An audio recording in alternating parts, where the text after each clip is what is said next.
Hey everyone, welcome back to Tea Garden. Tonight I'm going to talk a little bit about some of my traditions and protections and little magic tips surrounding winter, and specifically winter storms and blizzards and just snow in general. Because I've been developing some little traditional things that I like to do whenever it's snowing for my family's protection and for general things. So I'm mostly going to talk about protection and blessings and respecting the storm. So specifically, when it starts snowing, it seems to be all the time when my husband is at work, which is most of the weekday, and we live about 30 minutes away from where he works. So whenever it starts snowing, it gets a little bit stressful on me because I'm afraid for his well-being. It's a little bit of a drive from his work, and it's a little bit of a not country road, but definitely not a city road. So the first thing I do when it starts snowing, and I get a little anxious about protection and him being safe, is I pull out sweetgrass and I burn it in my cauldron in the kitchen and take it outside. And first thing I do is I ask the spirits of the snow and the spirits of the land to protect my husband and make sure he gets home safely. And I offer the burning herbs to the spirits. Just, ask my home to be safe. I ask my family to be kept safe. And I just honor them that way. And sometimes I'll sing, most times I'll sing, or I'll ring a bell or a rattle and burn those herbs just to signify that I understand I don't have control of that situation, but that I'm trusting my friends, my allies, and the spirits that I'm sharing my world with, and that I am sharing the spiritual landscape with, to honor our friendship and our relationship that we've been developing. So that is like the first thing I do is I burn herb for the spirits to protect my family, my property, and to get my husband home. So some ideas that I've always had around protections and keeping safe, especially in snow and ice, keeping safe in snow and ice. I'm going to share those with you. A few of those ideas. You have salt that you put out on your driveway, and it's sold everywhere during winter, at least in the Midwest.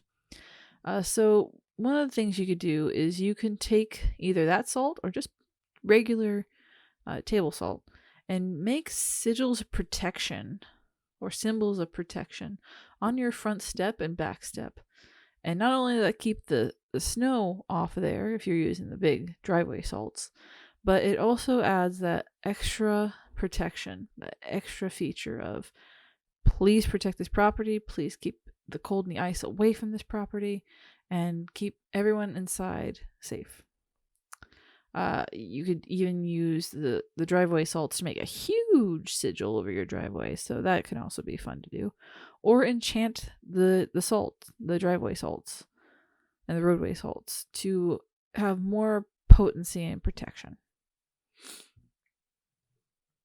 Another fun idea is to take either a red, orange, or yellow candle, which I have an example for. It's one of those days. You can take a red candle, or orange, or yellow. I think I even have gold in here. So you take a candle, and you get either cinnamon or pepper or one of those oils, and you can etch fire symbols or protection symbols on your red candle. Then you take the herb and you can anoint the sigils with them and just rub the herb or oil over the sigils and over the candle in general. And then you light it when it snows or when there's ice, and you just keep it lit for a couple hours. Or if you want to burn it all the way down, you can while the snow is still going. Just make sure you are safe about lit candles, and you're safe about where you put them. Fire safe dishes, proper candle holders, all that kind of stuff. But very fun, kind of nifty little magic that is very easy to create.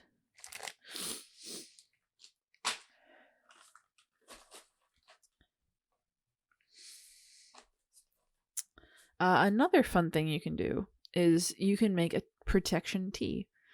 You can either ingest a tea or you can use it to sprinkle on property.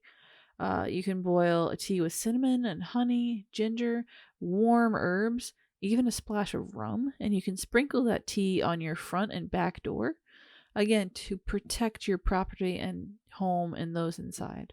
Or you can sprinkle it around your property, like go to all the corners of your property and circle and just ask for the protection and warmth within your property.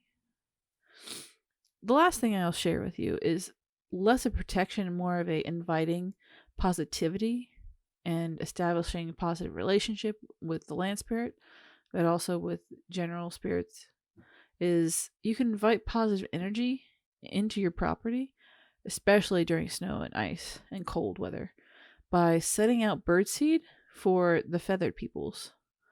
And you can make a sigil of birdseed on a flat surface, either in your yard, on your step, or on a porch or something. And once it stops snowing, once it stops snowing, do that, because otherwise it's just going to be buried in the snow and the birds can't find it. You can make a sigil of blessing or of health, and the birds will come and nip at it and eat it and take it all away, and it will spread that energy and magic out in the world. And so that's just a fun way to go about inviting blessings into your life and rewarding those relationships you have with the feathered peoples. And those, again, are just a fun few tricks that I thought of that could be useful during snows and blizzards and ice storms and things like that. You can also burn herbs associated with protection and take those outside and burn them. You could burn other herbs as an offering to the spirits or to a god that is associated with protection. So there's lots of different ways to approach getting through a blizzard, ice storm, what have you, and winter cold in general. So that's all I have for tonight. It's not very long. I hope you enjoyed it.